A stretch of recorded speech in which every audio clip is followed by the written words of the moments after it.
the HCSB version. Job 1. There was a man in the country of Uz named Job. He was a man of perfect integrity who feared God and turned away from evil. He had 7 sons and 3 daughters. His estate included 7,000 sheep, 3,000 camels, 500 yoke of oxen, 500 female donkeys, and a very large number of servants.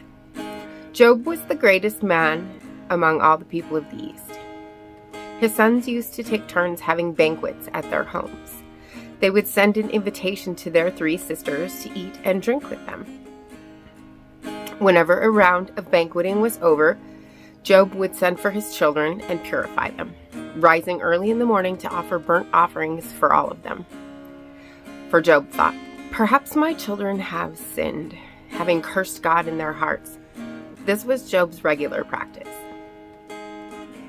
One day, the sons of God came to present themselves before the Lord, and Satan also came with them. The Lord asked Satan, "Where have you come from?" "From roaming through the earth," Satan answered him, "and walking around on it." Then the Lord said to Satan, "Have you considered my servant Job? No one else on earth is like him, a man of perfect integrity, who fears God and turns away from evil." Satan answered the Lord, "Does Job fear God for nothing? Haven't you placed a hedge around him, his household, and everything he owns? You've blessed the work of his hands, and his possessions have increased in the land. But stretch out your hand and strike everything he owns, and he will surely curse you to your face." "Very well," the Lord told Satan. "Everything he owns is in your power. However, you must not lay a hand on Job himself." So Satan left the Lord's presence. One day, when Job's sons and daughters were eating and drinking wine in their oldest brother's house, a messenger came to Job and reported, "While the oxen were plowing and the donkeys grazing nearby, the Sabaeans swooped down and took them away. They struck down the servants with the sword, and I alone have escaped to tell you." He was still speaking when another messenger came and reported, "A lightning storm struck from heaven. It burned up the sheep and the servants and devoured them, and I alone have escaped to tell you." That messenger was still speaking when yet another came and reported, "The Chaldeans formed 3 bands, made a raid on the camels and took them away. They struck down the servants with the sword, and I alone have escaped to tell you." He was still speaking, and another messenger came and reported, "Your sons and daughters were eating and drinking wine in their oldest brother's house. Suddenly a powerful wind swept in from the desert and struck the 4 corners of the house. It collapsed on the young people so that they died, and I alone have escaped to tell you." Then Job stood up, tore his robe, and shaved his head. He fell to the ground and worshipped, saying, "Naked I came from my mother's womb, and naked I will leave this life. The Lord gives, and the Lord takes away. Praise the name of Yahweh." Throughout all of this, Job did not sin or blame God for anything. Job 2 in HCSB.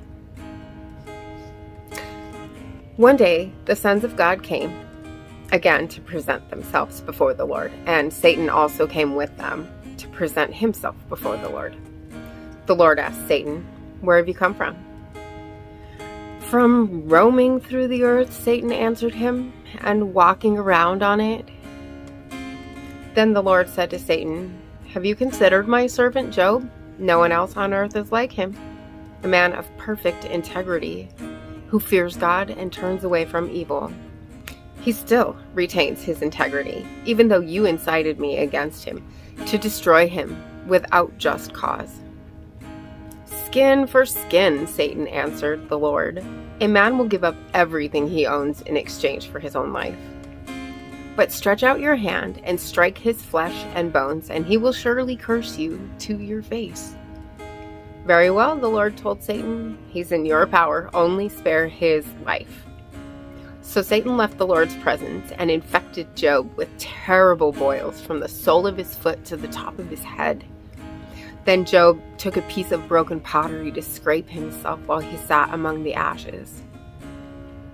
His wife said to him, "Do you still retain your integrity? Curse God and die." "You speak as a foolish woman speaks," he told her. "Should we accept only good from God and not adversity?"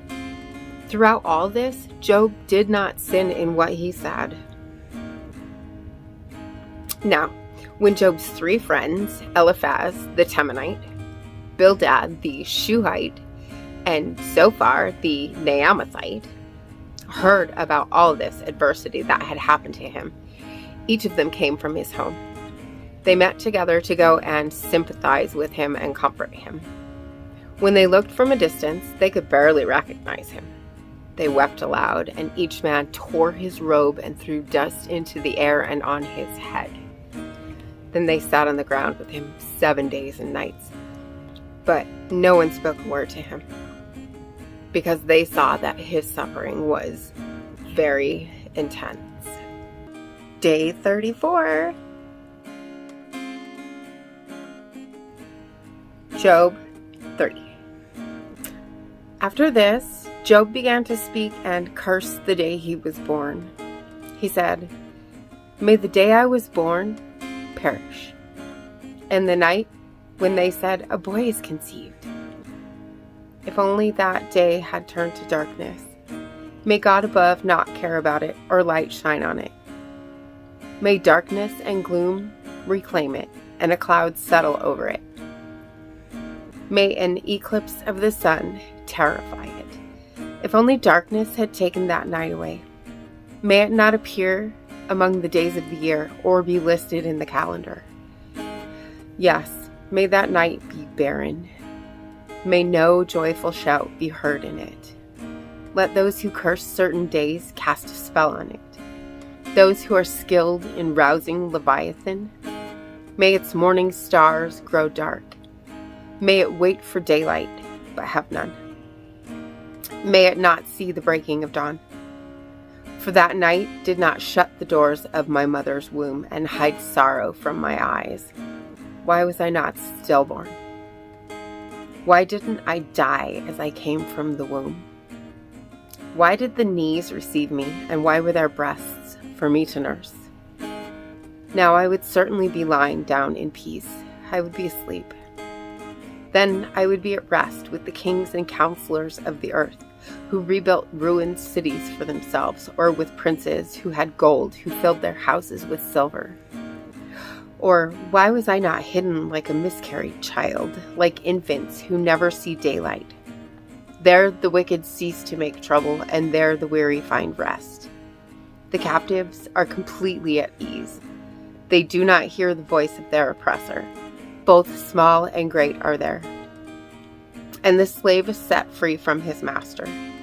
Why is light given to one burdened with grief, and life to those whose existence is bitter, who wait for death, but it does not come, and search for it more than for hidden treasure, who are filled with much joy and are glad when they reach the grave? Why is life given to a man whose path is hidden, whom God has hedged in?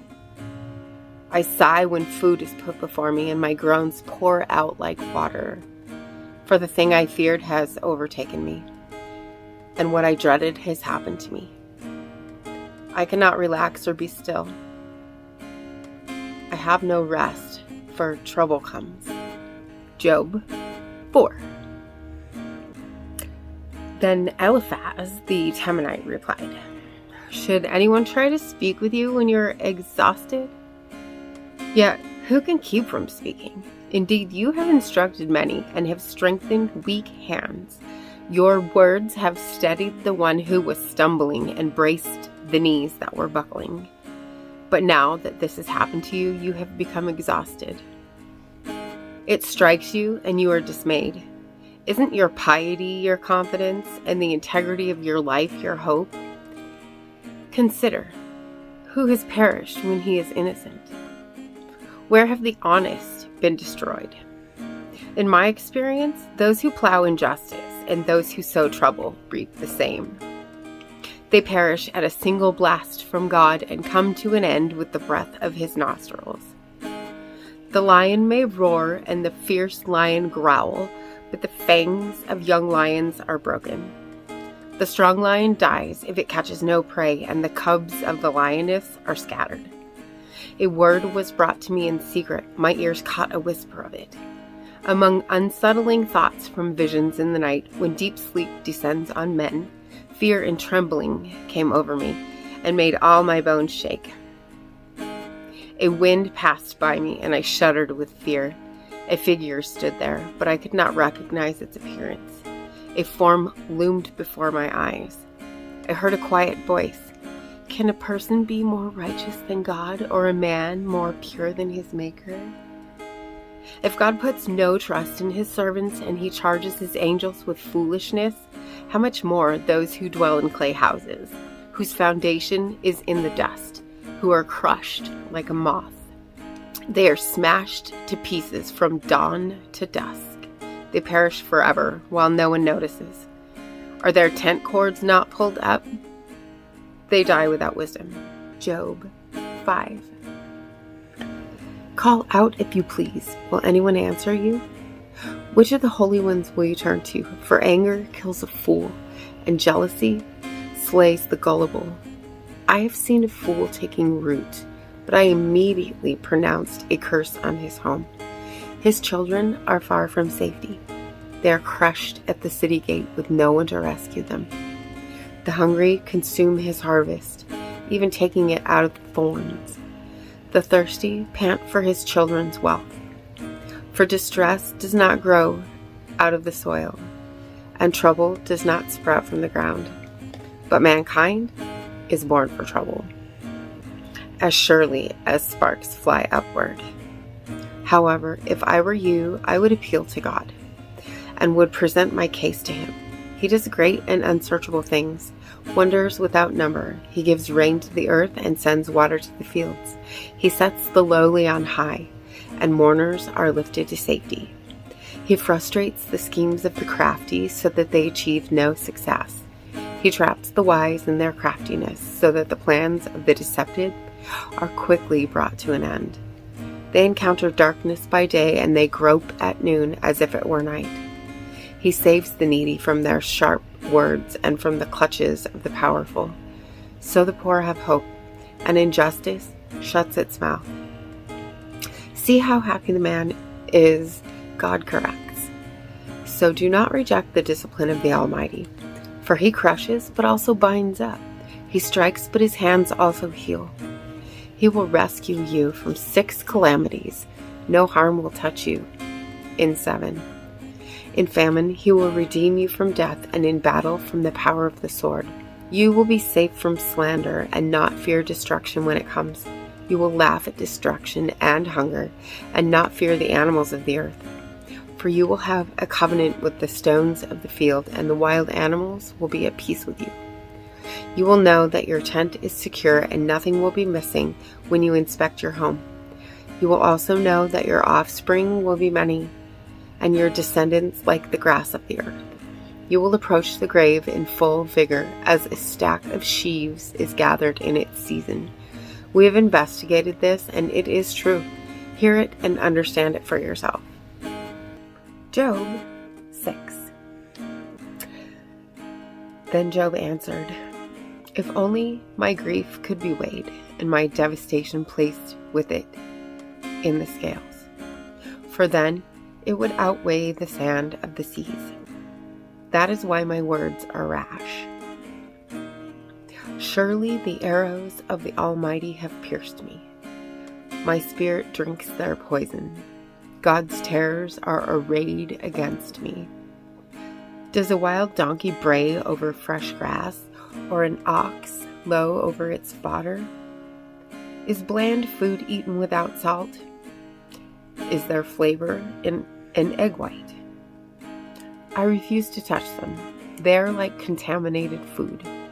If only my request would be granted, and God would provide what I hope for, that he would decide to crush me, to unleash his power and cut me off, it would still bring me comfort, and I would leap for joy in unrelenting pain that I have not denied the words of the Holy One. What strength do I have that I should continue to hope? What is my future that I should be patient? Is my strength that of stone, or my flesh made of bronze? Since I cannot help myself, the hope for success has been banished from me. A despairing man should receive loyalty from his friends, even if he abandons the fear of the Almighty. My brothers are as treacherous as a wadi, as seasonal streams that overflow and become darkened because of ice, and the snow melts into them. The wadis evaporate in warm weather. They disappear from their channels in hot weather. Caravans turn away from their routes, go up into the desert, and perish. The caravans of Tema look for these streams.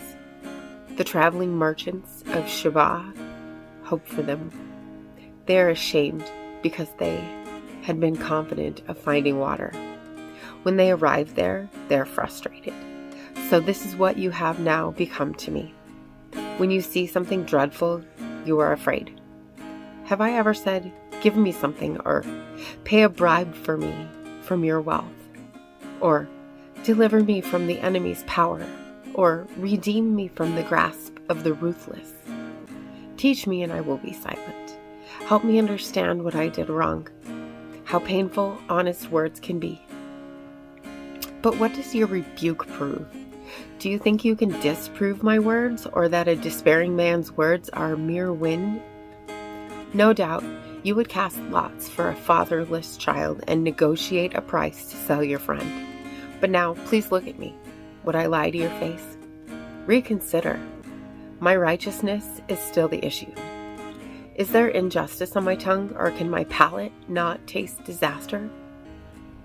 Job 7. Isn't mankind consigned to forced labor on earth? Are not his days like those of a hired hand? Like a slave, he longs for shade. Like a hired man, he waits for his pay.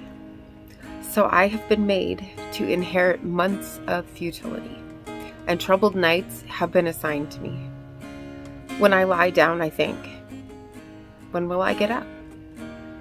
But the evening drags on endlessly, and I toss and turn until dawn. My flesh is clothed with maggots and encrusted with dirt. My skin forms scabs and then oozes. My days pass more swiftly than a weaver's shuttle. They come to an end without hope. Remember that my life is but a breath. My eye will never again see anything good. The eye of anyone who looks on me will no longer see me. Your eyes will look for me, but I will be gone. As the cloud fades away and vanishes, so the one who goes down to Sheol will never rise again. He will never return to his house. His hometown will no longer remember him. Therefore, I will not restrain my mouth. I will speak in the anguish of my spirit. I will complain in the bitterness of my soul. Am I the sea or a sea monster that you keep me under guard? When I say, my bed will comfort me and my couch will ease my complaint, then you frighten me with dreams and terrify me with visions, so that I prefer strangling, death, rather than life in this body. I give up. I will not live forever. Leave me alone, for my days are a breath. What is man that you think so highly of him and pay so much attention to him? You inspect him every morning and put him to the test every moment. Will you ever look away from me, or leave me alone long enough to swallow? If I have sinned, what have I done to you, watcher of mankind? Why have you made me your target, so that I have become a burden to you? Why not forgive my sin and pardon my transgression? For soon I will lie down in the grave. You will eagerly seek me, but I will be gone. Job 8. Then Bildad the Shuhite replied, How long will you go on saying these things? Your words are a blast of wind. Does God pervert justice? Does the Almighty pervert what is right?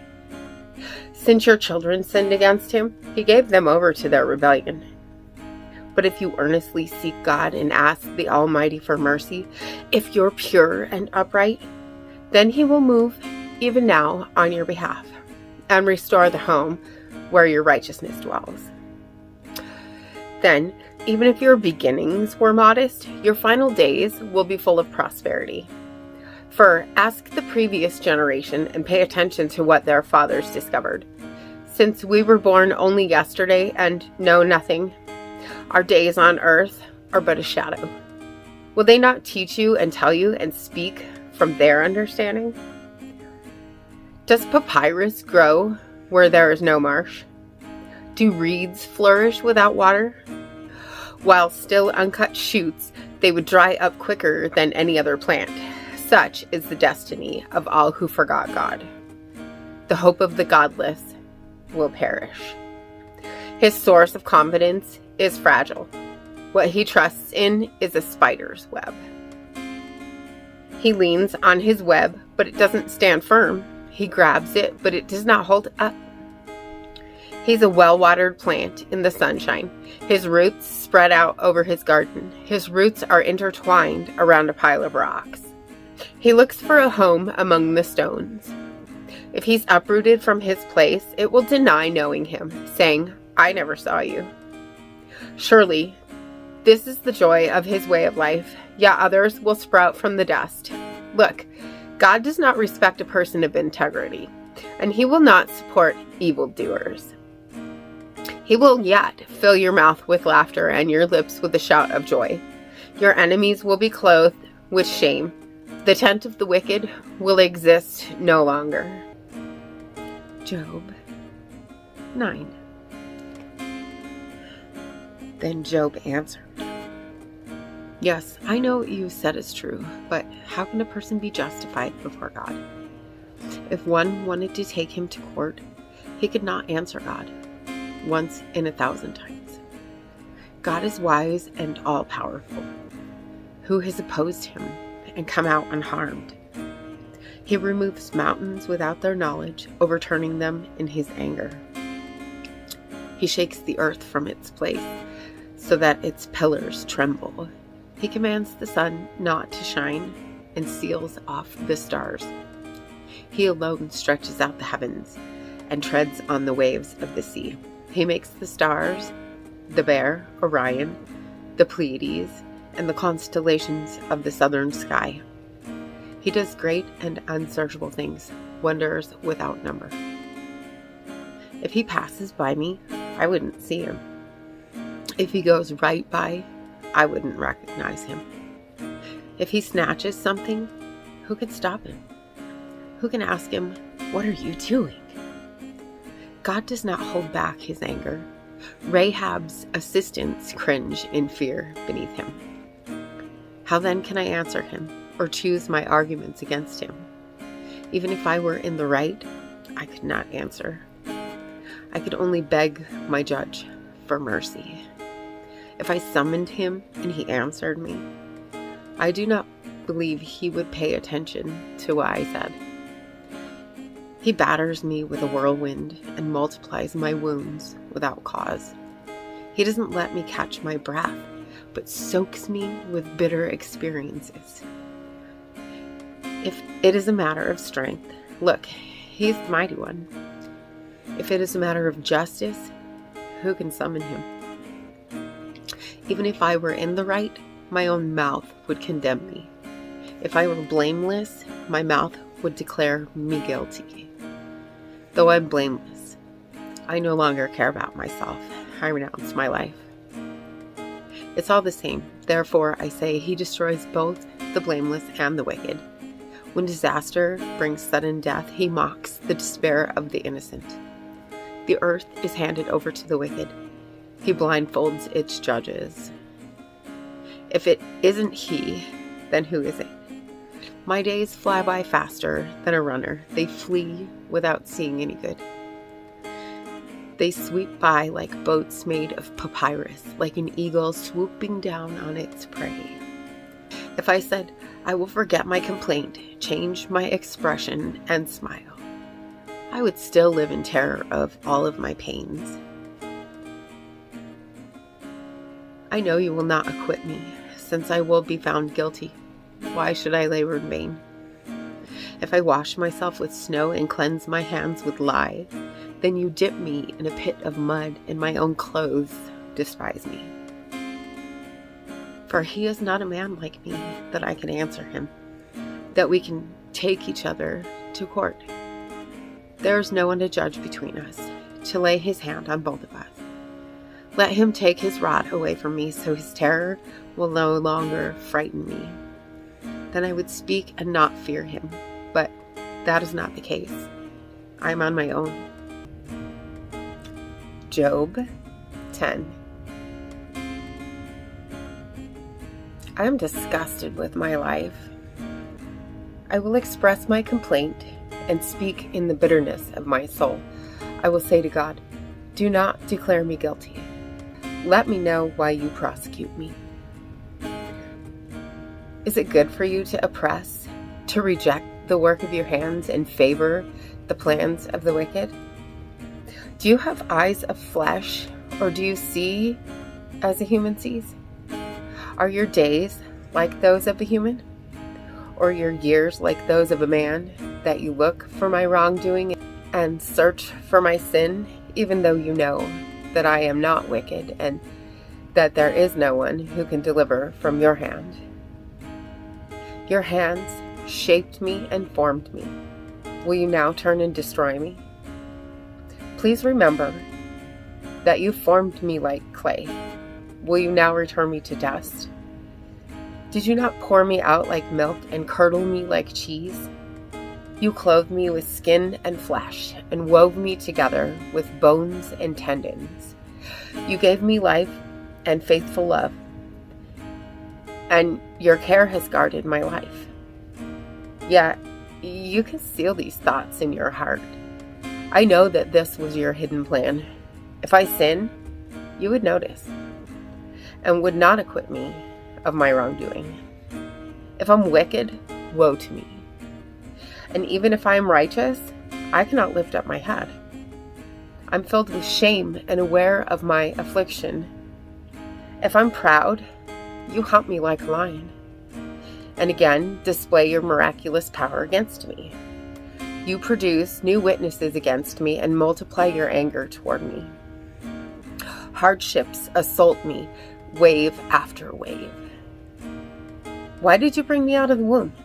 I should have died and never been seen. I wish I had never existed, but had been carried away from the womb to the grave. Are my days not few? Stop it. Leave me alone so that I can smile a little before I go to the land of darkness and gloom, never to return. It is a land of blackness, like the deepest darkness, gloomy and chaotic, where even the light is like the darkness. Job 11. Then Zophar the Naamathite replied, should this stream of words go unanswered, and such a talker be acquitted? Should your babbling put others to silence, so that you can keep on ridiculing with no one to humiliate you? You've said, my teaching is sound, and I am pure in your sight. But if only God would speak and declare his case against you, he would show you the secrets of wisdom, for true wisdom has two sides. Know then that God has chosen to overlook some of your sin. Can you fathom the depths of God, or discover the limits of the Almighty? They're higher than the heavens. What can you do? They're deeper than Sheol. What can you know? Their measure is longer than the earth and wider than the sea. If he passes by and throws someone in prison or convenes a court, who can stop him? Surely he knows which people are worthless. If he sees iniquity, will he not take note of it? But a stupid man will gain understanding. As soon as a wild donkey is born, Amen. As for you, if you redirect your heart and lift up your hands to him in prayer, if there is iniquity in your hand, remove it, and don't allow injustice to dwell in your tents. Then you will hold your head high, free from fault. You will be firmly established and unafraid, for you will forget your suffering, recalling it only as waters that have flowed by. Your life will be brighter than noonday. Its darkness will be like the morning. You will be confident because there is hope. You will look carefully about and lie down in safety. You will lie down without fear, and many will seek your favor. But the sight of the wicked will fail. Their way of escape will be cut off, and their only hope is their last breath.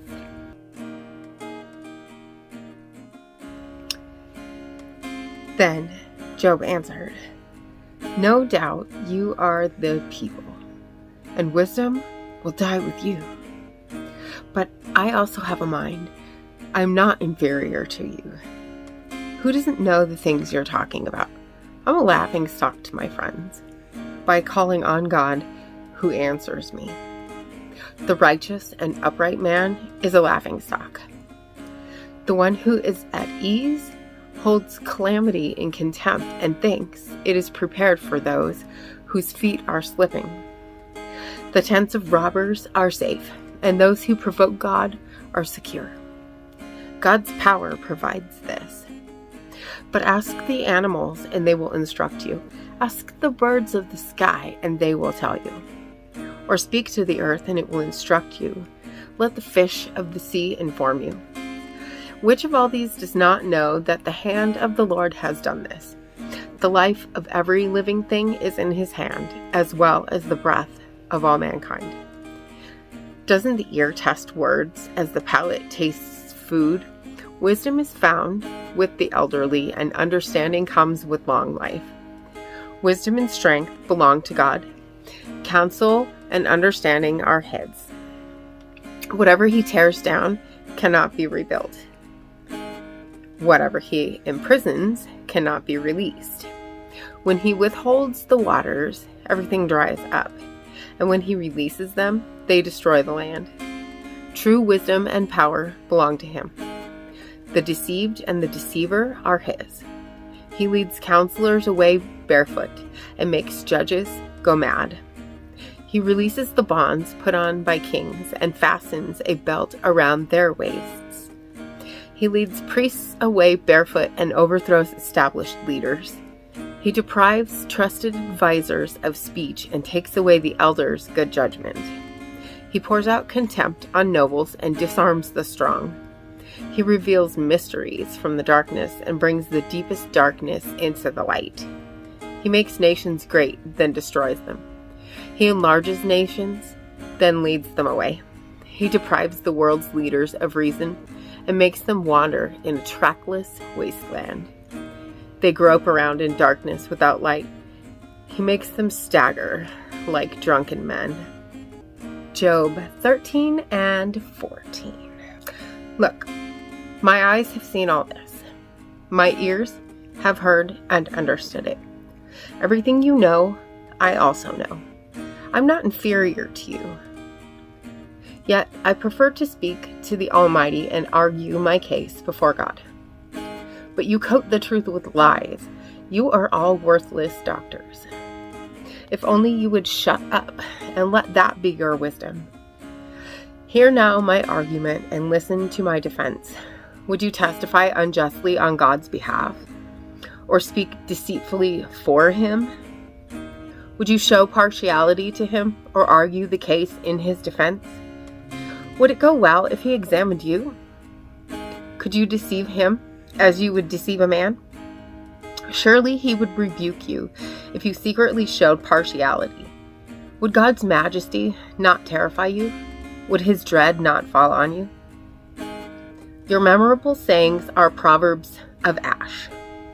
Your defenses are made of clay. Be quiet and I will speak. Let whatever comes happen to me. Why do I put myself at risk and take my life in my own hands? Even if he kills me, I will hope in him. I will still defend my ways before him. Yes, this will result in my deliverance, for no godless person can appear before him. Pay close attention to my words. Let my declaration ring in your ears. Now then, I have prepared my case. I know that I am right. Can anyone indict me? If so, I will be silent and die. Only grant these two things to me, God, so that I will not have to hide from your presence. Remove your hand from me, and do not let your terror frighten me. Then call, and I will answer, or I will speak, and you can respond to me. How many iniquities and sins have I committed? Reveal to me my transgression and sin. Why do you hide your face and consider me your enemy? Will you frighten a wind-driven leaf? Will you chase after dry straw? For you record bitter accusations against me and make me inherit the iniquities of my youth. You put my feet in the stocks and stand watch over all my paths, setting a limit for the soles of my feet. Man wears out like something rotten, like a moth-eaten garment. Man born of woman is short of days and full of trouble. He blossoms like a flower, then withers. He flees like a shadow and does not last. Do you really take notice of one like this? Will you bring me into judgment against you? Who can produce something pure from what is impure? No one. Since man's days are determined and the number of his months depends on you. And since you have set limits, he cannot pass. Look away from him and let him rest so that he can enjoy his day like a hired hand. There's hope for a tree. If it is cut down, it will sprout again, and its shoots will not die. If its roots grow old in the ground, and its stump starts to die in the soil, the smell of water makes it thrive, and produces twigs like a sapling. But a man dies and fades away. He breathes his last. Where is he? As water disappears from the sea and a river becomes parched and dry, so man lies down, never to rise again. They will not wake up until the heavens are no more. They will not stir from their sleep. If only you would hide me in Sheol and conceal me until your anger passes. If only you would appoint a time for me and then remember me. When a man dies, will he come back to life? If so, I should wait all the days of my struggle until my relief comes. You would call, and I would answer you. You would long for the work of your hands. For then you would count my steps, but would not take note of my sin. My rebellion would be sealed up in a bag, and you would cover over my iniquity. But as a mountain collapses and crumbles, and a rock is dislodged from its place, as water wears away stones and torrents wash away the soil from the land, so you destroy a man's hope. You completely overpower him and he passes on. You change his appearance and send him away. If his son receives honor, he does not know it. If they become insignificant, he's unaware of it. He feels only the pain of his own body and mourns only for himself.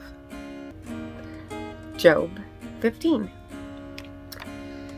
Then Eliphaz the Temanite replied, Does a wise man answer with empty counsel or fill himself with the hot east wind? Should he argue with useless talk or with words that serve no good purpose? But you even undermine the fear of God and hinder meditation before him. Your iniquity teaches you what to say, and you choose the language of the crafty. Your own mouth condemns you, not I.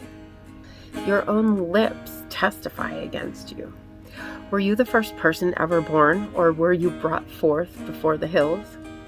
Do you listen in on the counsel of God, or have a monopoly on wisdom? What do you know that we don't? What do you understand that is not clear to us? Both the gray-haired and the elderly are with us, men older than your father. Are God's consolations not enough for you, even the words that deal gently with you? Why has your heart misled you, and why do your eyes flash as you turn your anger against God, and allow such words to leave your mouth? What is man that he should be pure, or one born of woman that he should be righteous? If God puts no trust in his holy ones, and the heavens are not pure in his sight, how much less one who is revolting and corrupt, who drinks injustice like water. Listen to me, and I will inform you. I will describe what I have seen. What was declared by wise men was not suppressed by their ancestors. The land was given to them alone, when no foreigner passed among them. A wicked man writhes in pain all his days. Only a few years are reserved for the ruthless. Dreadful sounds fill his ears. When he is at peace, a robber attacks him.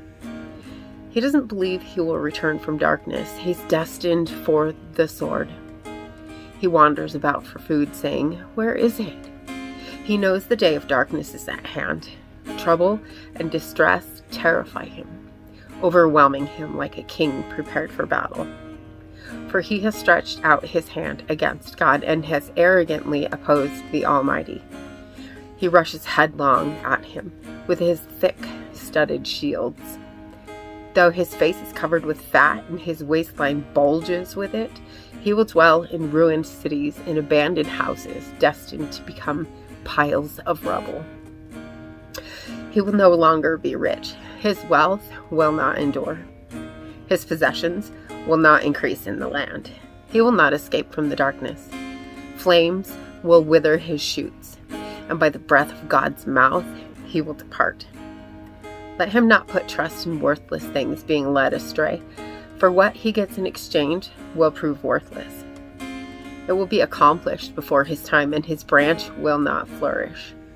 He will be like a vine that drops its unripe grapes, and like an olive tree that sheds its blossoms. For the company of the godless will have no children, and fire will consume the tents of those who offer bribes. They conceive trouble and give birth to evil. Their womb prepares deception. Job 16, 17, and 18. Then Job answered, "I have heard many things like these. You are all miserable comforters. Is there no end to your empty words? What provokes you that you continue testifying? If you were in my place, I could also talk like you. I could string words together against you and shake my head at you. Instead, I would encourage you with my mouth, and the consolation from my lips would bring relief. Even if I speak, my suffering is not relieved, and if I hold back, what have I lost? Surely he has now exhausted me. You have devastated my entire family. You have shriveled me up. It has become a witness. My frailty rises up against me and testifies to my face. His anger tears at me, and he harasses me. He gnashes his teeth at me. My enemy pierces me with his eyes. They open their mouths against me and strike my cheeks with contempt. They join themselves together against me. God hands me over to unjust men. He throws me into the hands of the wicked. I was at ease, but he shattered me. He seized me by the scruff of my neck and smashed me to pieces. He set me up as his target. His archers surround me. He pierces my kidneys without mercy and pours my bile on the ground. He breaks through my defenses again and again. He charges at me like a warrior. I've sewn sackcloth over my skin. I've buried my strength in the dust. My face has grown red with weeping, and darkness covers my eyes. Although my hands are free from violence and my prayer is pure. Earth, do not cover my blood. May my cry for help find no resting place. Even now my witness is in heaven, and my advocate is in the heights. My friends scoff at me as I weep before God. I wish that someone might arbitrate between a man and God, just as man pleads for his friend. For only a few years will pass before I go the way of no return. My spirit is broken. My days are extinguished. A graveyard awaits me. Surely mockers surround me, and my eyes must gaze at their rebellion. Make arrangements. Put up security for me. Who else will be my sponsor? You've closed their minds to understanding, therefore you will not honor them. If a man informs on his friends for a price, the eyes of his children will fail. He has made me an object of scorn to people. I have become a man people spit at. My eyes have grown dim from grief, and my whole body has become but a shadow. The upright are appalled at this, and the innocent are roused against the godless. Yet the righteous person will hold to his way, and the one whose hands are clean will grow stronger. But come back and try again, all of you. I will not find a wise man among you. My days have slipped by. My plans have been ruined. Even the dear things to my heart. They turned night into day and made light seem near in the face of darkness.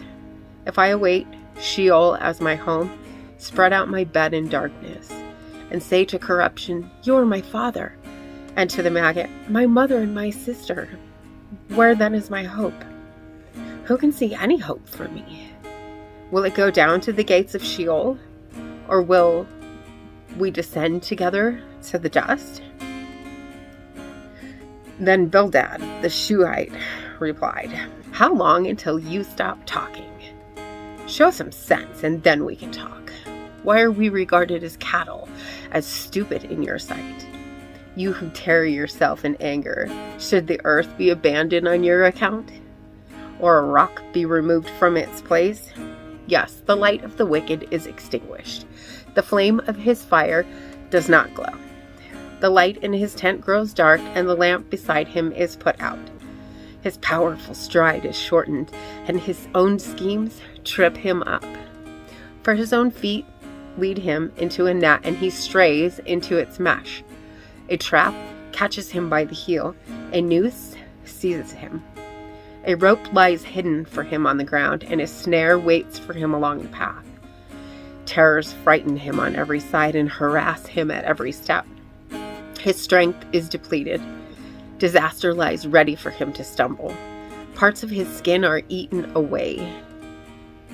Death's firstborn consumes his limbs. He's ripped from the security of his tent and marched away to the king of terrors. Nothing he owned remains in his tent. Burning sulfur is scattered over his home. His roots below dry up, and his branches above wither away. All memory of him perishes from the earth. He has no name anywhere.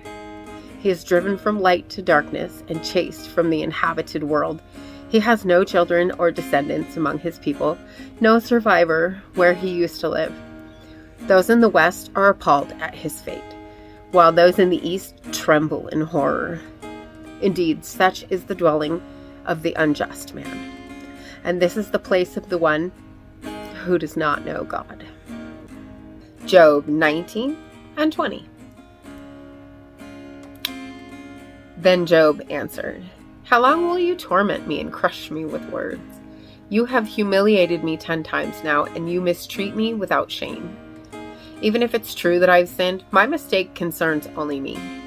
If you really want to appear superior to me and would use my disgrace as evidence against me, then understand that it is God who has wronged me and caught me in his net. I cry out, violence, but get no response. I call for help, but there is no justice. He has blocked my way so that I cannot pass through. He has veiled my paths with darkness. He has stripped me of my honor and removed the crown from my head. He tears me down on every side so that I am ruined. He uproots my hope like a tree. His anger burns against me, and he regards me as one of his enemies. His troops advance together. They construct a ramp against me and camp around my tent. He has removed my brothers from me. My acquaintances have abandoned me.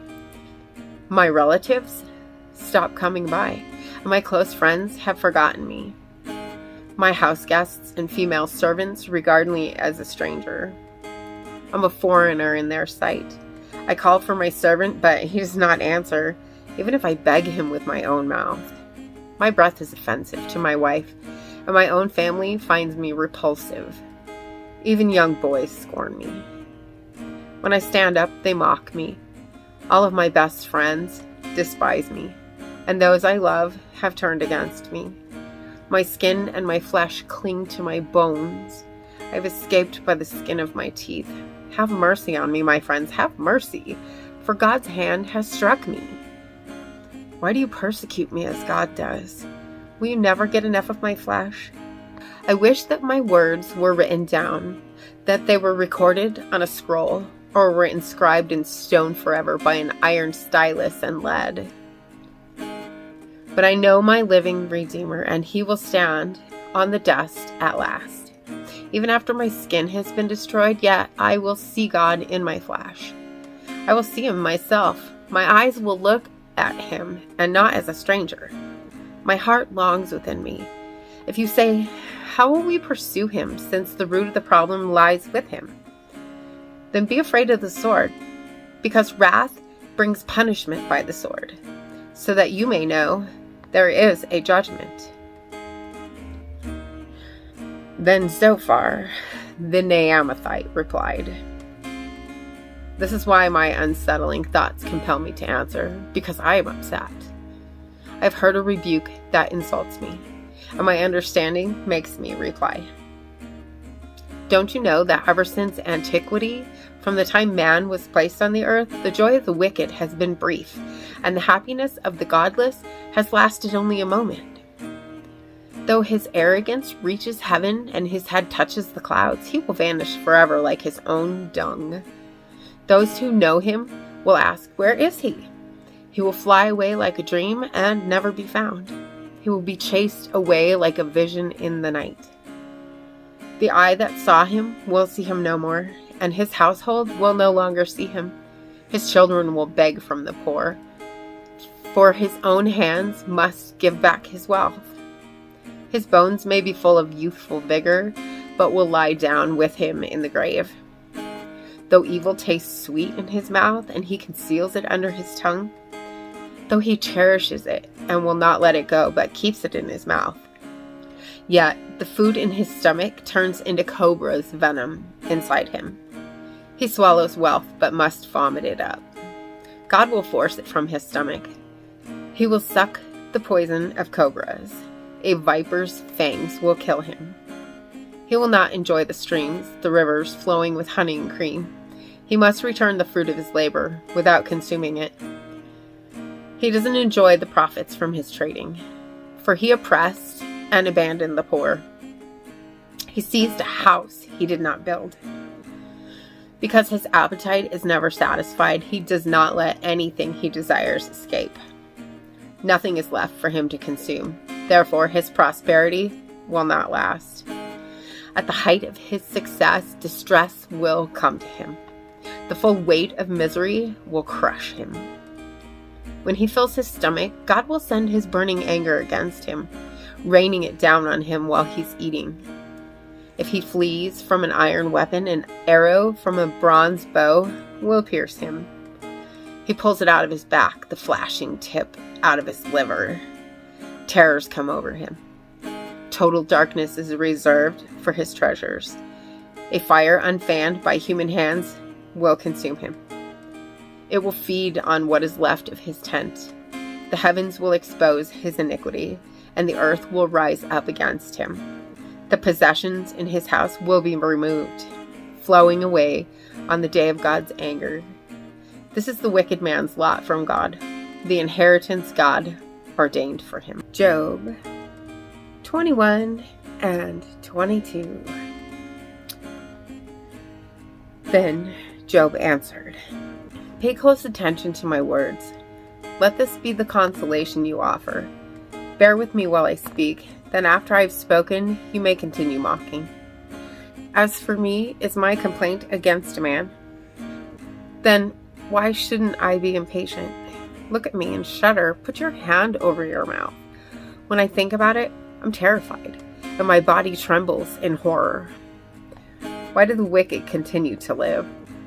Growing old and becoming powerful, their children are established while they are still alive, and their descendants before their eyes. Their homes are secure and free of fear. No rod from God strikes them. Their bulls breed without fail, their cows calve and do not miscarry. They let their little ones run around like lambs. Their children skip about, singing to the tambourine and lyre, and rejoicing at the sound of the flute. They spend their days in prosperity and go down to Sheol in peace. Yet they say to God, "Leave us alone. We don't want to know your ways. Who is the Almighty that we should serve him? And what will we gain by pleading with him?" But their prosperity is not of their own doing. The counsel of the wicked is far from me. How often is the lamp of the wicked put out? Does disaster come on them? Does he apportion destruction in his anger? Are they like straw before the wind, like chaff a storm sweeps away? God reserves a person's punishment for his children. Let God repay the person himself, so that he may know it. Let his own eyes see his demise. Let him drink from the Almighty's wrath. For what does he care about his family once he's dead, when the number of his months has run out? Can anyone teach God knowledge, since he judges the exalted ones? One person dies in excellent health, completely secure and at ease. His body is well fed, and his bones are full of marrow. Yet another person dies with a bitter soul, having never tasted prosperity. But they both lie in the dust, and worms cover them. I know your thoughts very well, the schemes you would wrong me with. For you say, "Where now is the nobleman's house? And where are the tents the wicked lived in?" Have you never consulted those who travel the roads? Don't you accept their reports? Indeed, the evil man is spared from the day of disaster, rescued from the day of wrath. Who would denounce his behavior to his face? Who would repay him for what he has done? He's carried to the grave, and someone keeps watch over his tomb. The dirt on his grave is sweet to him. Everyone follows behind him, and those who go before him are without number. So, how can you offer such futile comfort? Your answers are deceptive. Then Eliphaz the Temanite replied, "Can a man be of any use to God?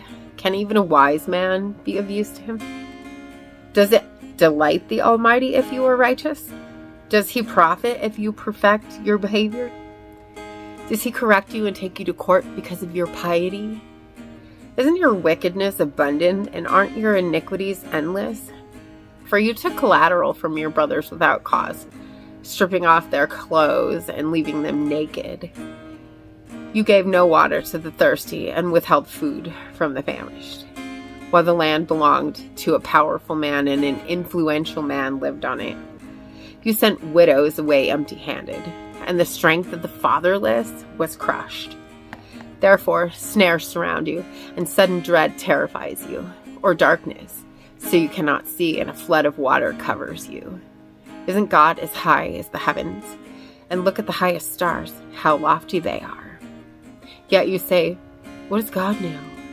Can he judge through thick darkness? Clouds veil him so that he cannot see, as he walks in the circle of the sky. Will you continue on the ancient path that wicked men have walked? They were snatched away before their time, and their foundations were washed away by a river. They were the ones who said to God, leave us alone, and what can the Almighty do to us? But it was he who filled their houses with good things. The counsel of the wicked is far from me. The righteous see this and rejoice. The innocent mock them, saying, surely our opponents are destroyed, and fire has consumed what they left behind. Come to terms with God and be at peace. In this way, good will come to you. Receive instruction from his mouth and place his sayings in your heart. If you return to the Almighty, you will be renewed. If you banish injustice from your tent and consign your gold to the dust, the gold of Ophir to the stones in the wadis, the Almighty will be your gold and your finest silver. Then you will delight in the Almighty and lift up your face to God. You will pray to him and he will hear you, and you will fulfill your vows. When you make a decision, it will be carried out, and light will shine on your ways. When others are humiliated and you say, lift them up, God will save the humble. He will even rescue the guilty one, who will be rescued by the purity of your hands. Job 23 and 24. Then Job answered, "Today also my complaint is bitter. His hand is heavy despite my groaning. If I only knew how to find him so that I could go to his throne, I would plead my case before him and fill my mouth with arguments. I would learn how he would answer me and understand what he would say to me. Would he prosecute me forcefully? No, he will certainly pay attention to me. Then an upright man could reason with him, and I would escape from my judge forever. If I go east, he's not there. If I go west, I cannot perceive him. When he's at work to the north, I cannot see him. When he turns south, I cannot find him. Yet he knows the way I have taken. When he has tested me, I will emerge as pure gold. My feet have followed in his tracks. I have kept his way and not turned aside. I have not departed from the commands of his lips. I have treasured the words of his mouth more than my daily food. But he is unchangeable. Who can oppose him? He does what he desires. He will certainly accomplish what he has decreed for me, and he has many more things like these in mind. Therefore, I'm terrified in his presence. When I consider this, I'm afraid of him. God has made my heart faint. The Almighty has terrified me. Yet I am not destroyed by the darkness, by the thick darkness that covers my face. Why does the Almighty not reserve times for judgment? Why do those who know him never see his days? The wicked displace boundary markers. They steal a flock and provide pasture for it. They drive away the donkeys owned by the fatherless and take the widow's ox as collateral. They push the needy off the road. The poor of the land are forced into hiding. Like wild donkeys in the desert, the poor go out to their task of foraging for food. The wilderness provides nourishment for their children. They gather their fodder in the field and glean the vineyards of the wicked. Without clothing, they spend the night naked, having no covering against the cold. Drenched by mountain rains, they huddle against the rocks, shelterless. The fatherless infant is snatched from the breast. The nursing child of the poor is seized as collateral. Without clothing, they wander about naked. They carry sheaves but go hungry. They crush olives in their presses. They tread the wine presses but go thirsty. From the city, men groan. The mortally wounded cry for help, yet God pays no attention to this crime. The wicked are those who rebel against the light. They do not recognize its ways or stay on its paths. The murderer rises at dawn to kill the poor and needy, and by night he becomes a thief. The adulterer's eye watches for twilight, thinking, "No eye will see me." He covers his face. In the dark, they break into houses. By day, they lock themselves in, never experiencing the light. For the morning is like darkness to them. Surely they are familiar with the terrors of darkness. They float on the surface of the water. Their section of the land is cursed, so that they never go to their vineyards.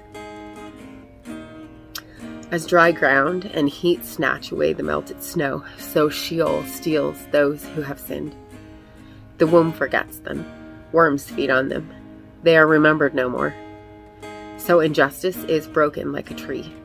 They prey on the childless woman who is unable to conceive, and do not deal kindly with the widow. Yet God drags away the mighty by his power. When he rises up, they have no assurance of life.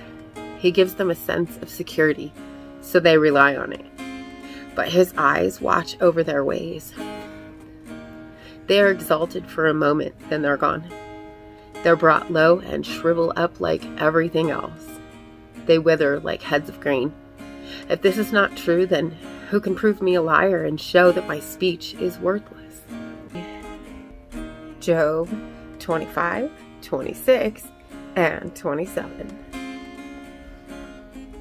Then Bildad the Shuhite replied, "Dominion and dread belong to him, the one who establishes harmony in the heavens. Can his troops be numbered? Does his light not shine on everyone? How can a person be justified before God? How can one born of a woman be pure? If even the moon does not shine and the stars are not pure in his sight, how much less man, who is a maggot, and the Son of Man, who is a worm? Then Job answered, how have you helped the powerless and delivered the arm that is weak? How have you counseled the unwise and thoroughly explained the path to success? Who did you speak these words to? Whose breath came out of your mouth? The departed spirits tremble beneath the waters and all that inhabit them. Sheol is naked before God, and Abaddon has no covering. He stretches the northern skies over empty space. He hangs the earth on nothing. He wraps up the waters in his clouds, yet the clouds do not burst beneath their weight. He obscures the view of his throne, spreading his cloud over it. He laid out the horizon on the surface of the waters, at the boundary between light and darkness. The pillars that hold up the sky tremble, astounded at his rebuke. By his power he stirred the sea, and by his understanding he crushed Rahab. By his breath the heavens gained their beauty. His hand pierced the fleeing serpent. These are but the fringes of his ways. How faint is the word we hear of him. Who can understand his mighty thunder? Job continued his discourse, saying, as God lives, who has deprived me of justice, and the Almighty who has made me bitter, as long as my breath is still in me and the breath from God remains in my nostrils, my lips will not speak unjustly, and my tongue will not utter deceit. I will never affirm that you are right. I will maintain my integrity until I die. I will cling to my righteousness and never let it go. My conscience will not accuse me as long as I live. May my enemy be like the wicked and my opponent like the unjust. For what hope does the godless man have when he is cut off, when God takes away his life? Will God hear his cry when distresses come on him? Will he delight in the Almighty? Will he call on God at all times? I will teach you about God's power. I will not conceal what the Almighty has planned. All of you have seen this for yourselves. Why do you keep up this empty talk? This is a wicked man's lot from God, the inheritance the ruthless receive from the Almighty. Even if his children increase, they are destined for the sword. His descendants will never have enough food. Those who survive him will be buried by the plague, yet their widows will not weep for them. Though he piles up silver like dust and heaps up a wardrobe like clay, he may heap it up, but the righteous will wear it, and the innocent will divide up his silver. The house he builds is like a moth's cocoon, or a booth set up by a watchman. He lies down wealthy, but will do so no more. When he opens his eyes, it is gone. Terrors overtake him like a flood. A storm wind sweeps him away at night. An east wind picks him up, and he is gone. It carries him away from his place. It blasts at him without mercy, while he flees desperately from its grasp. It claps its hands at him and scorns him from its place. Job 28 and 29. Surely there is a mine for silver, and a place where gold is refined. Iron is taken from the ground, and copper is smelted from ore. A miner puts an end to the darkness. He probes the deepest recesses for ore in the gloomy darkness. He cuts a shaft far from human habitation in places unknown to those who walk above ground. Suspended far away from people, the miners swing back and forth. Food may come from the earth, but below the surface, the earth is transformed as by fire. Its rocks are a source of sapphire, containing flecks of gold. No bird of prey knows that path. No falcon's eye has seen it. Proud beasts have never walked on it. No lion has ever prowled over it. The miner strikes the flint and transforms the mountains at their foundations. He cuts out channels in the rocks, and his eyes spot every treasure. He dams up the streams from flowing so that he may bring to light what is hidden. But where can wisdom be found, and where is understanding located? No man can know its value, since it cannot be found in the land of the living. The ocean depths say, "It is not me," while the sea declares, "I don't have it." Gold cannot be exchanged for it, and silver cannot be weighed out for its price. Wisdom cannot be valued in the gold of Ophir, in precious onyx or sapphire. Gold and glass do not compare with it, and articles of fine gold cannot be exchanged for it. Coral and quartz are not worth mentioning. The price of wisdom is beyond pearls. Topaz from Cush cannot compare with it, and it cannot be valued in pure gold. Where then does wisdom come from, and where is understanding located? It's hidden from the eyes of every living thing and concealed from the birds of the sky. Abaddon and Death say, "We have heard news of it with our ears."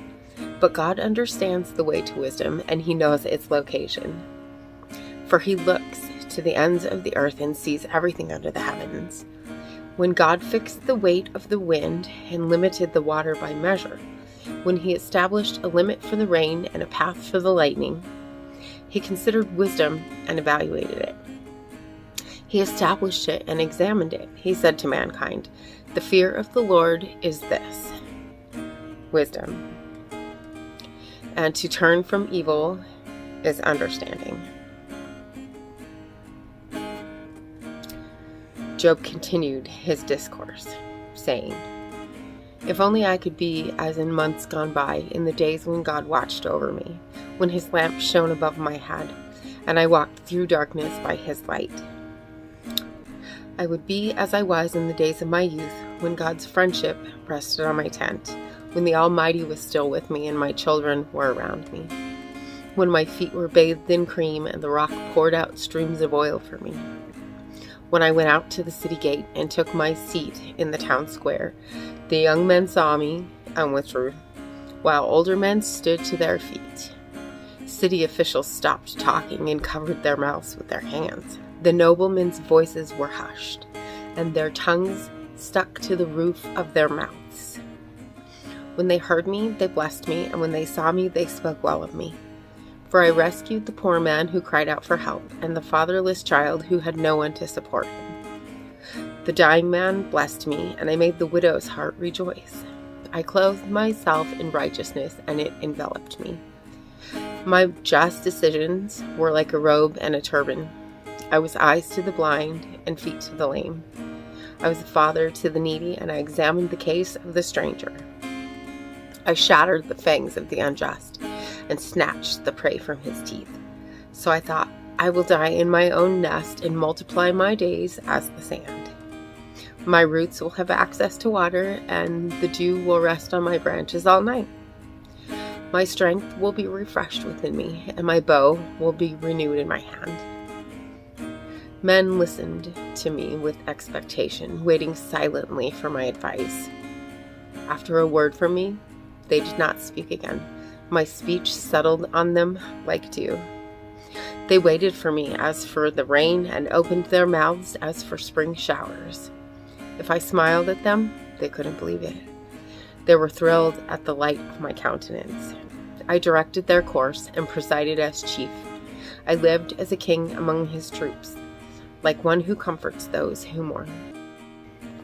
Job 30. But now they mock me, men younger than I am, whose fathers I would have refused to put with my sheepdogs. What use to me was the strength of their hands? Their vigor had left them. Emaciated from poverty and hunger, they gnawed the dry land and the desolate wasteland by night. They plucked mallow among the shrubs, and the roots of the broom tree were their food. They were expelled from human society. People shouted at them as if they were thieves. They're living on the slopes of the wadis, among the rocks and in holes in the ground. They bray among the shrubs. They huddle beneath the thistles.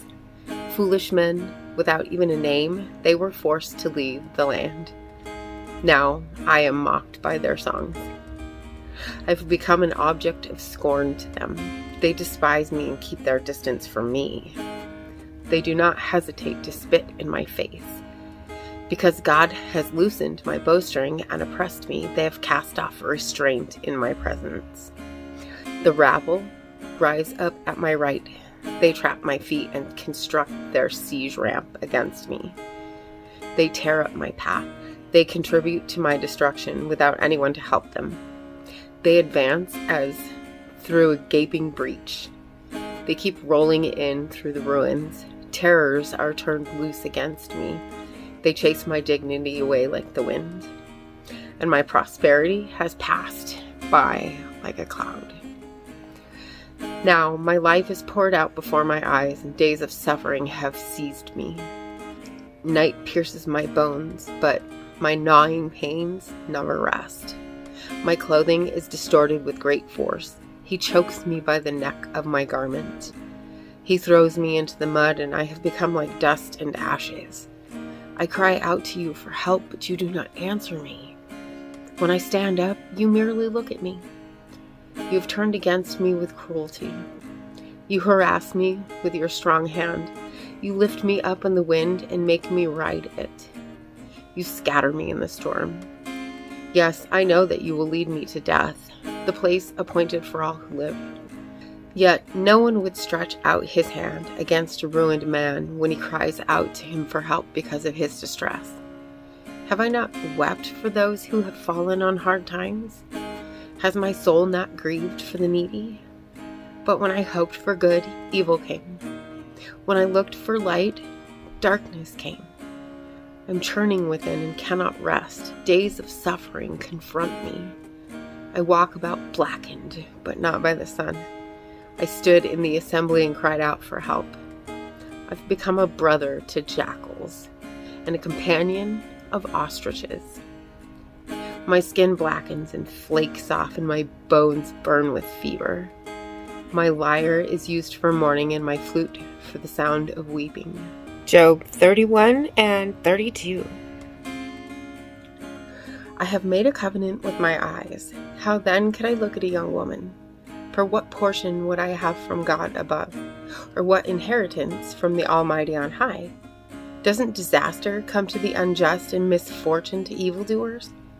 Does he not see my ways and number all my steps?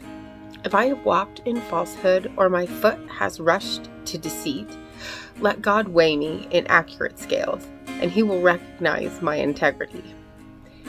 If my step has turned from the way, my heart has followed my eyes, or impurity has stained my hands. Let someone else eat what I have sown, and let my crops be uprooted.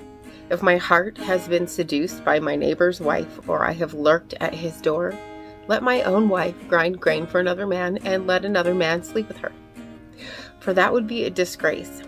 It would be a crime deserving punishment, for it is a fire that consumes down to a batten. It would destroy my entire harvest. If I have dismissed the case of my male or female servants when they made a complaint against me, what could I do when God stands up to judge? How should I answer him when he calls me to account? Did not the one who made me in the womb also make them? Did not the same God form us both in the womb?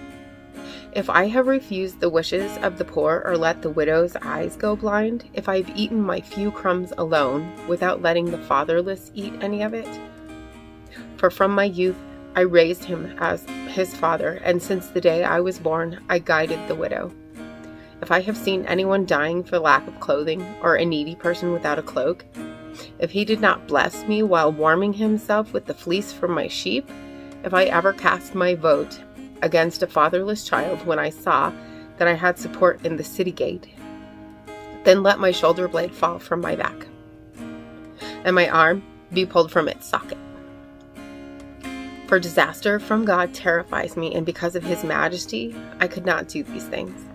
If I placed my confidence in gold, or called fine gold my trust, if I have rejoiced because my wealth is great, or because my own hand has acquired so much, if I have gazed at the sun when it is shining, or at the moon moving in splendor, so that my heart was secretly enticed, and I threw them a kiss, this would also be a crime deserving of punishment, for I would have denied God above. Have I rejoiced over my enemy's distress, or become excited when trouble came his way? I've not allowed my mouth to sin by asking for his life with a curse. Haven't the members of my household said, "Who is there who has not had enough to eat at Job's table?" No stranger had to spend the night on the street, for I opened my door to the traveler. Have I covered my transgressions as others do by hiding my guilt in my heart, because I greatly feared the crowds, and the contempt of the clans terrified me, so I grew silent and would not go outside? If only I had someone to hear my case. Here's my signature. Let the Almighty answer me. Let my opponent compose his indictment. I would surely carry it on my shoulder and wear it like a crown. I would give him an account of all my steps. I would approach him like a prince. If my land cries out against me and its furrows join in weeping, if I have consumed its produce without payment or shown contempt for its tenants, then let thorns grow instead of wheat, and stinkweed instead of barley. The words of Job are concluded.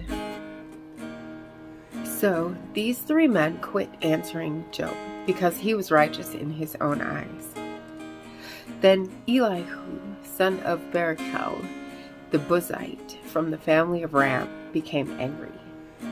He was angry at Job because he had justified himself rather than God. He was also angry at Job's three friends because they had failed to refute him and yet had condemned him. Now Elihu had waited to speak to Job because they were all older than he. But when he saw that the three men could not answer Job, he became angry. So Elihu, son of Barachel, the Buzite, replied, "I am young in years, while you are old. Therefore I was timid and afraid to tell you what I know. I thought that age should speak and maturity should teach wisdom. But it is a spirit in man and the breath of the Almighty that give him understanding.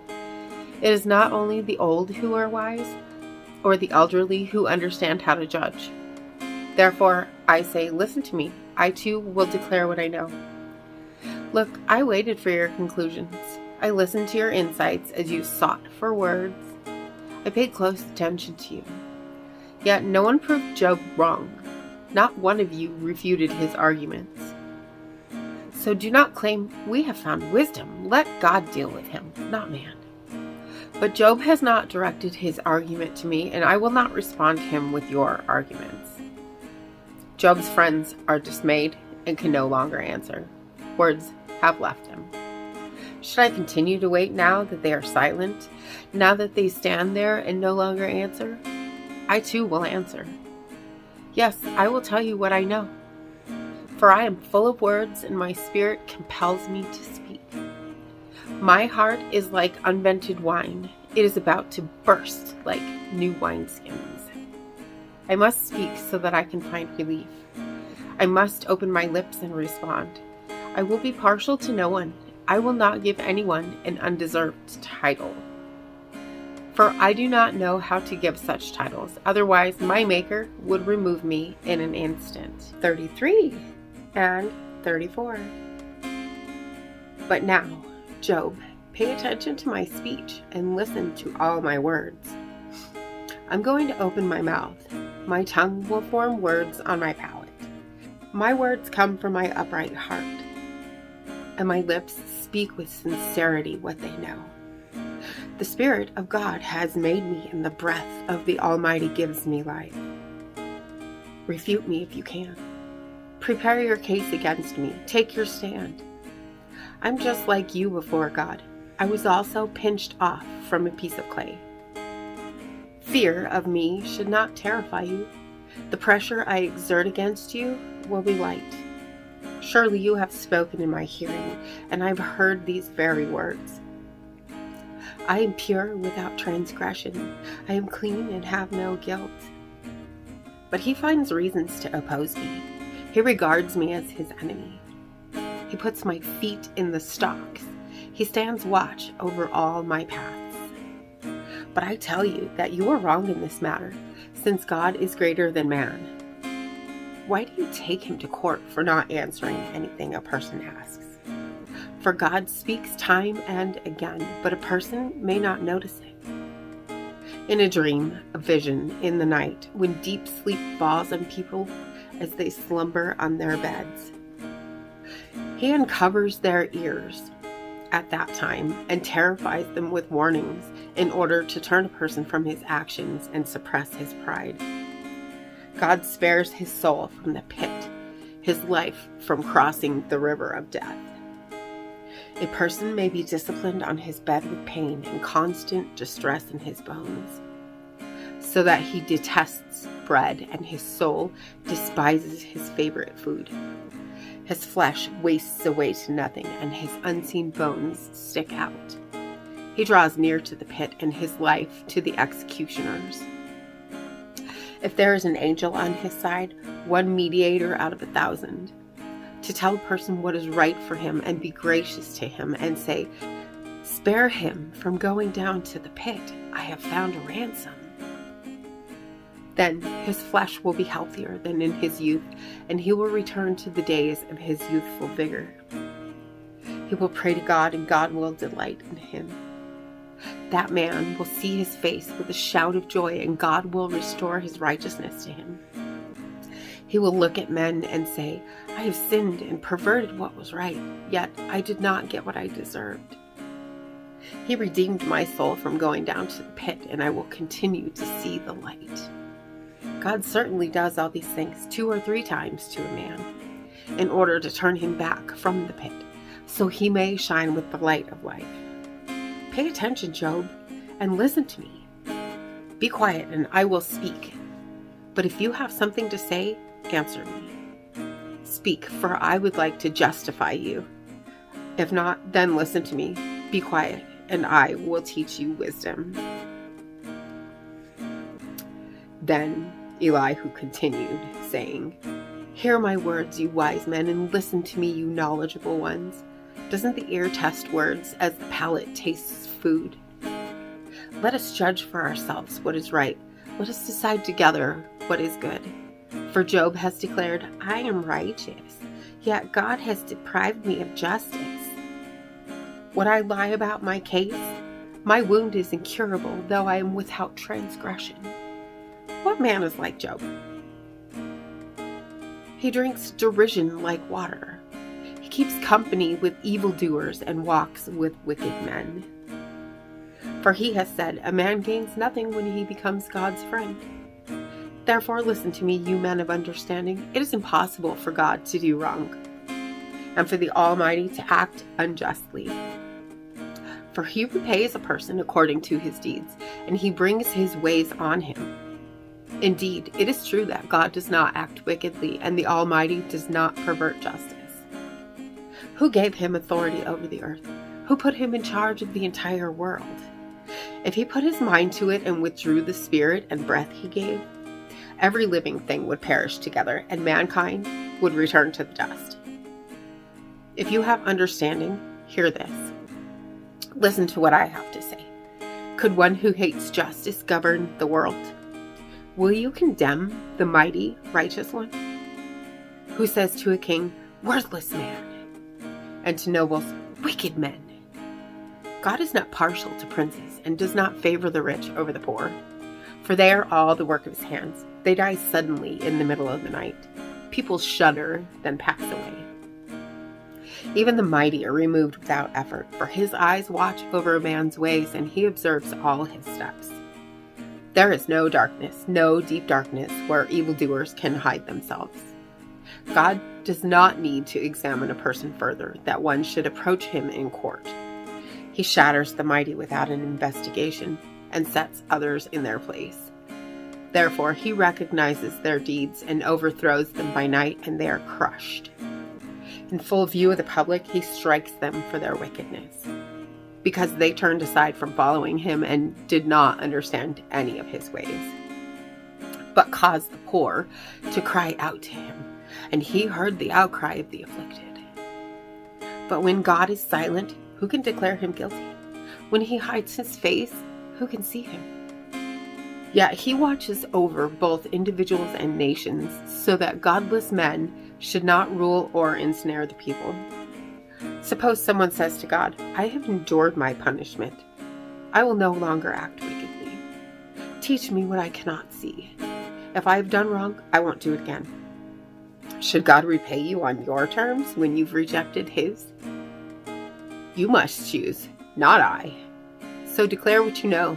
Reasonable men will say to me, along with the wise men who hear me, Job speaks without knowledge. His words are without insight.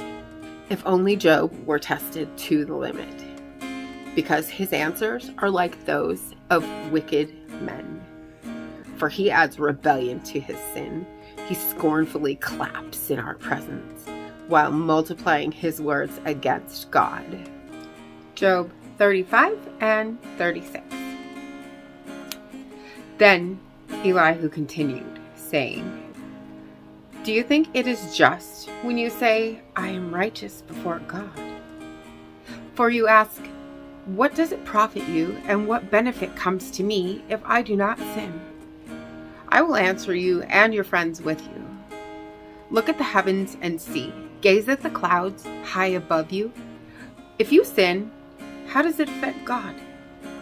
If you multiply your transgressions, what does it do to him? If you are righteous, what do you give him? Or what does he receive from your hand? Your wickedness affects a person like yourself, and your righteousness another human being. People cry out because of severe oppression. They shout for help because of the arm of the Almighty, but no one asks, where is God my Maker, who provides us with songs in the night, who gives us more understanding than the animals of the earth, and makes us wiser than the birds of the sky? There they cry out, but he does not answer, because of the pride of evil men. Indeed, God does not listen to empty cries, and the Almighty does not take note of it. How much less when you complain that you do not see him, that your case is before him, and you are waiting for him. But now, because God's anger does not punish, he does not pay attention to transgression. Job opens his mouth in vain and multiplies words without knowledge.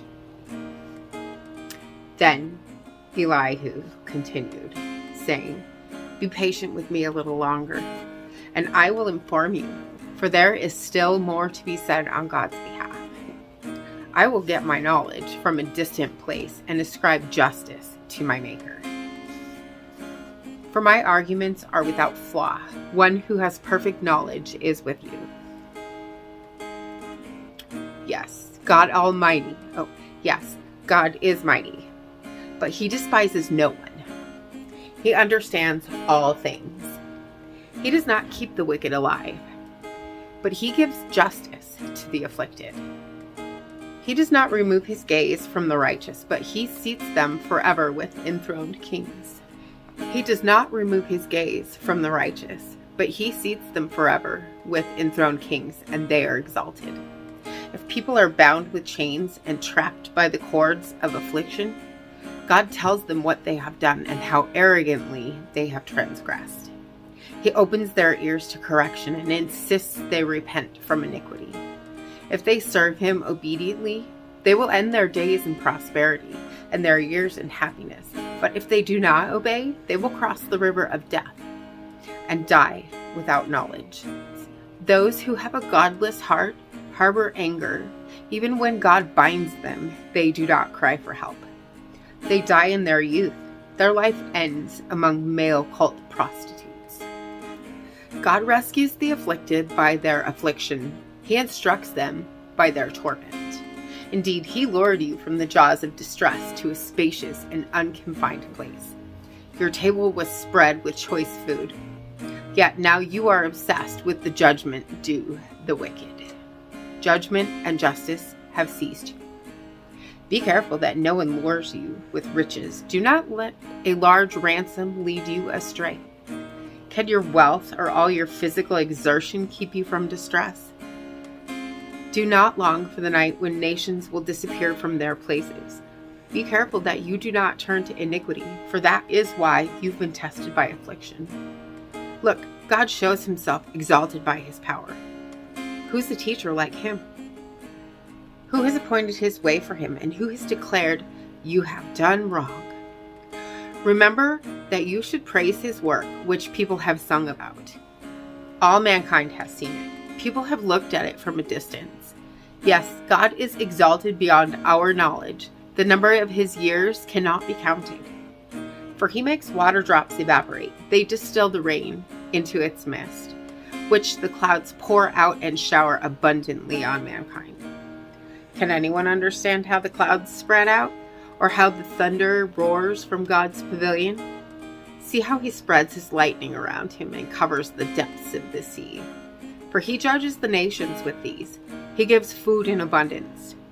He covers his hands with lightning and commands it to hit its mark. The thunder declares his presence. The cattle also, the approaching storm.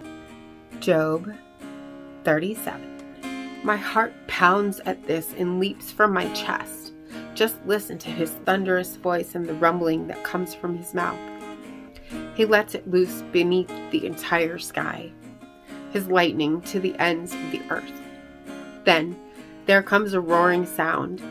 God thunders with his majestic voice. He does not restrain the lightning when his rumbling voice is heard. God thunders marvelously with his voice. He does great things that we cannot comprehend. For he says to the snow, fall to the earth, and the torrential rains, his mighty torrential rains, serve as his sign to all mankind, so that all men may know his work. The wild animals enter their lairs and stay in their dens. The windstorm comes from its chamber, and the cold from the driving north winds. Ice is formed by the breath of God, and watery expanses are frozen. He saturates clouds with moisture.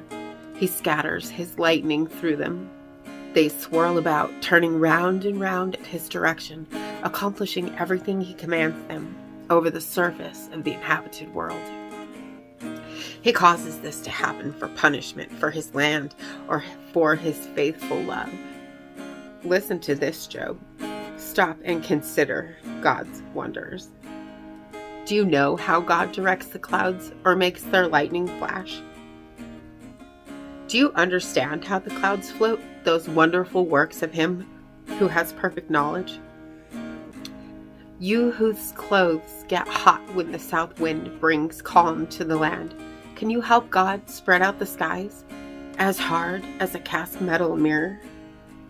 Teach us what we should say to him. We cannot prepare our case because of our darkness. Should he be told that I want to speak? Can a man speak when he is confused? Now, men cannot even look at the sun when it is in the skies after a wind has swept through and cleared them away. Yet, out of the north he comes, shrouded in a golden glow. Awesome majesty surrounds him. The Almighty, we cannot reach him. He is exalted in power. He will not oppress justice and abundant righteousness. Therefore men fear him. He does not look favorably on any who are wise in heart. And it's February, so we're going to double up on some chapters for a few days. Job 38 and 39. Then the Lord answered Job from the whirlwind. He said, who is this who obscures my counsel with ignorant words? Get ready to answer me like a man. When I question you, you will inform me. Where were you when I established the earth? Tell me if you have understanding. Who fixed its dimensions? Who stretched a measuring line across it? What supports its foundations?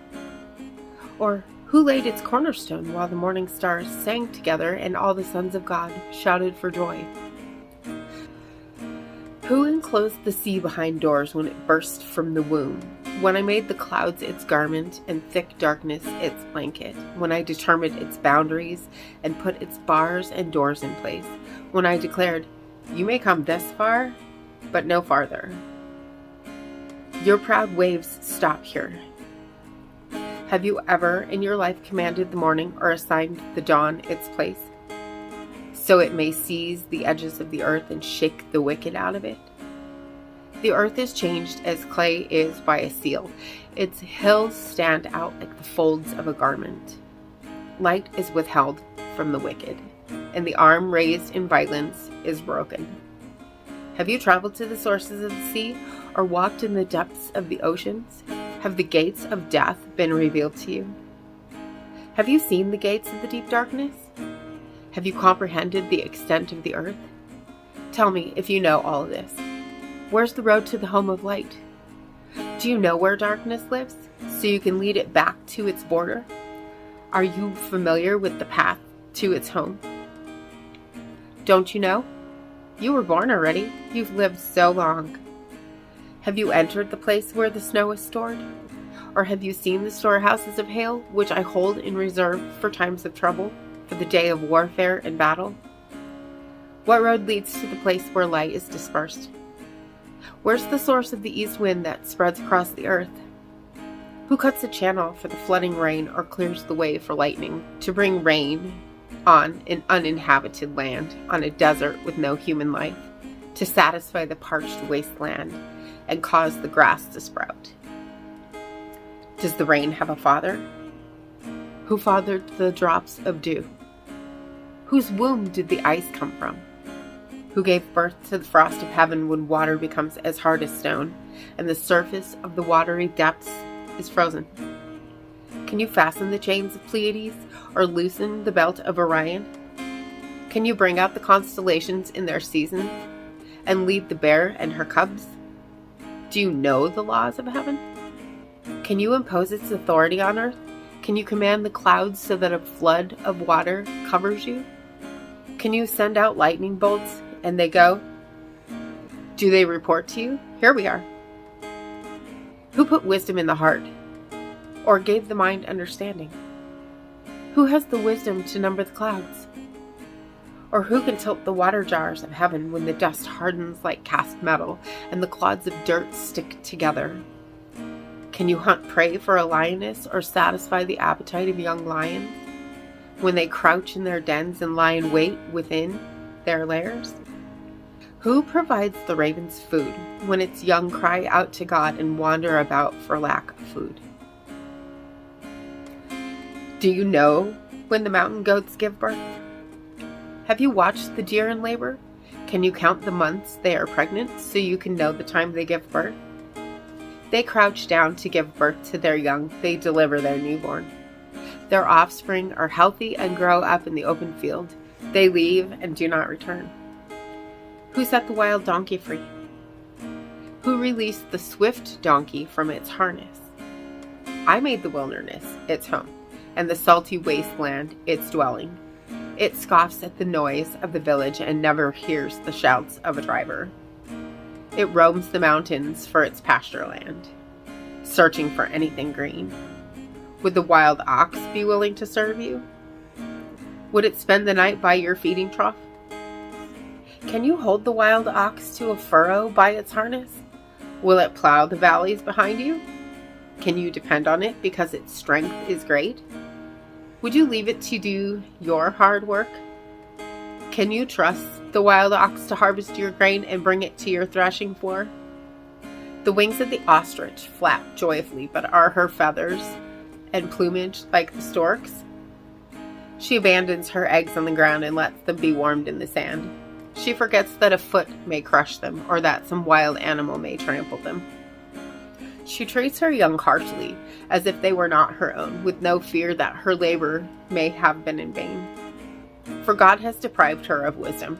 He has not endowed her with understanding. When she proudly spreads her wings, she laughs at the horse and its rider. Do you give strength to the horse? Do you adorn his neck with a mane? Do you make him leap like a locust? His proud snorting fills one with terror. He paws in the valley and rejoices in his strength. He charges into battle. He laughs at fear since he's afraid of nothing. He does not run from the sword. A quiver rattles at his side, along with a flashing spear and a lance. He charges ahead with trembling rage. He cannot stand still at the trumpet's sound. When the trumpet blasts, he snorts defiantly. He smells the battle from a distance. He hears the officers' shouts and the battle cry. Does the hawk take flight by your understanding and spread its wings to the south? Does the eagle soar at your command and make its nest on high?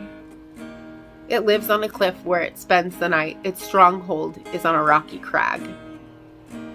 From there, it searches for prey. Its eyes penetrate the distance. Its brood gulps down blood, and where the slain are, it is there.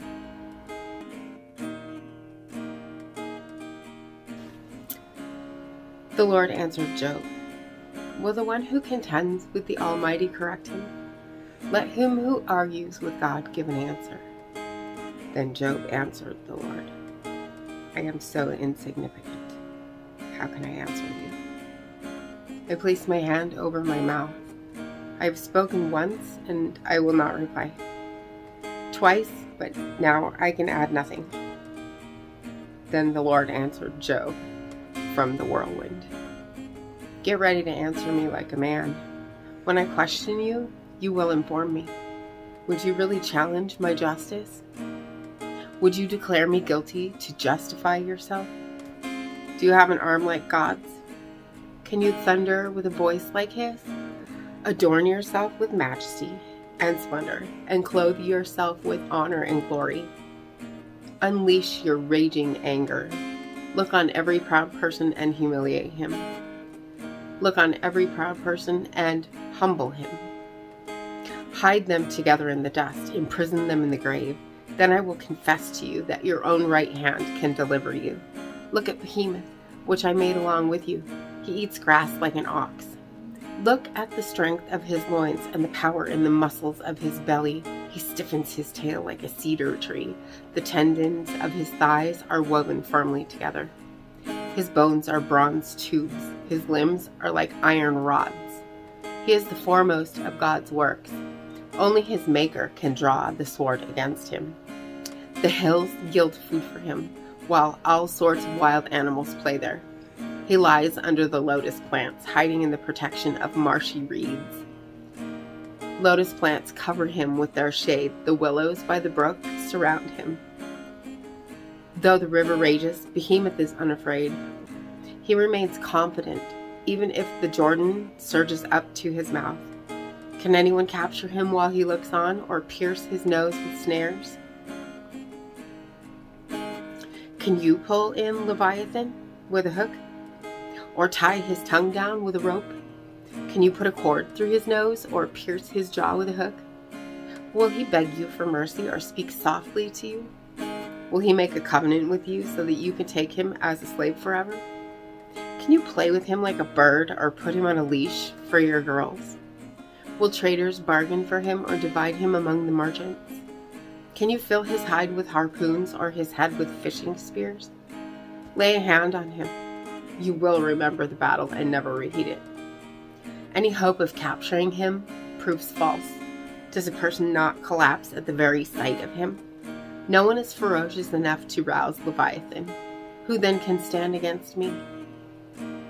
Who confronted me that I should repay him? Everything under heaven belongs to me. I cannot be silent about his limbs, his power, and his graceful proportions.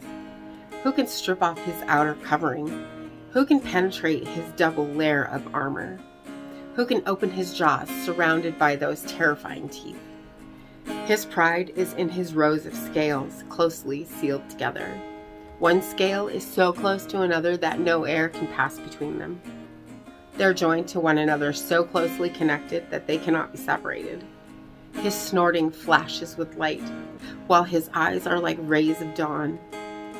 Flaming torches shoot from his mouth. Fiery sparks fly out. Smoke billows from his nostrils as from a boiling pot or burning reeds. His breath sets coals ablaze, and flames pour out of his mouth. Strength resides in his neck, and dismay dances before him. The folds of his flesh are joined together, solid as metal and immovable.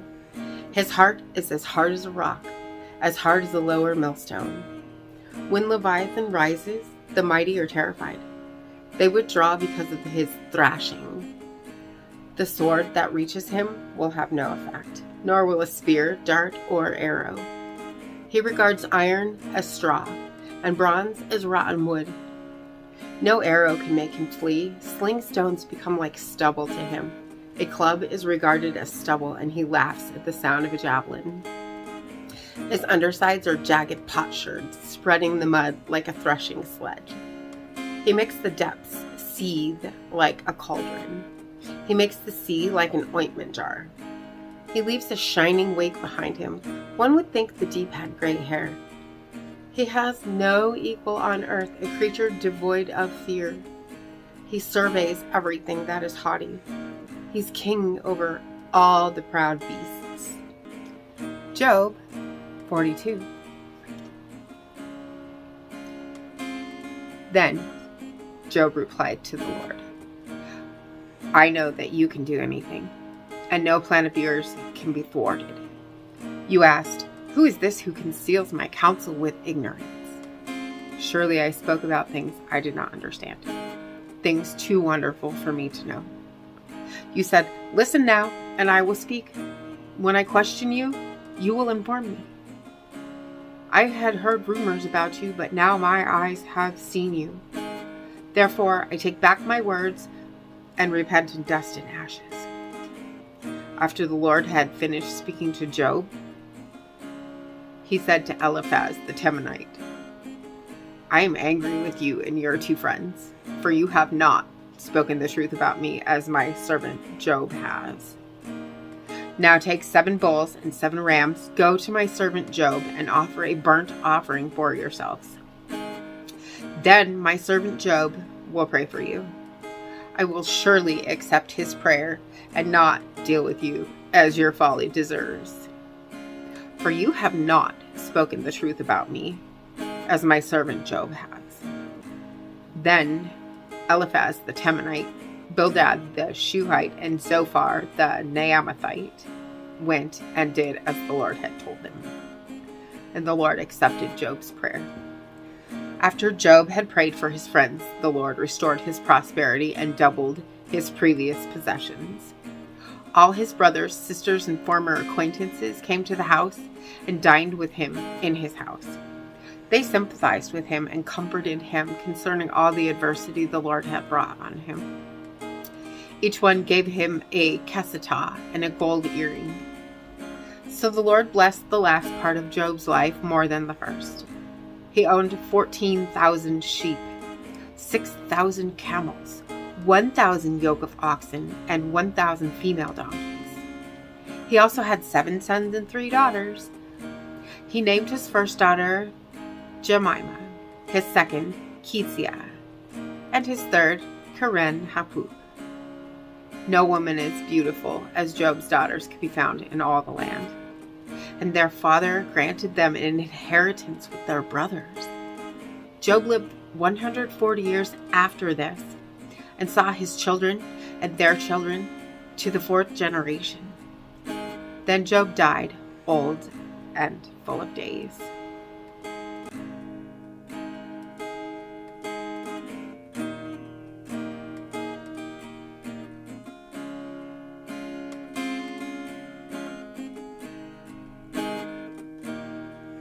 When my head's completely full and my heart is worry-worn, I know without a doubt you'll carry me out of the storm. I'm standing at the crossroads, I'm lost without a clue. I need a big pink neon sign to show me what to do. I thank you, Lord, it glorifies you when you're the only answer. I praise you, Lord, for holding what's too much for me. And I'm amazed by you, Lord, because nothing's too big and nothing's too small to lay at your feet. I want to thank you, Lord, for believing in me.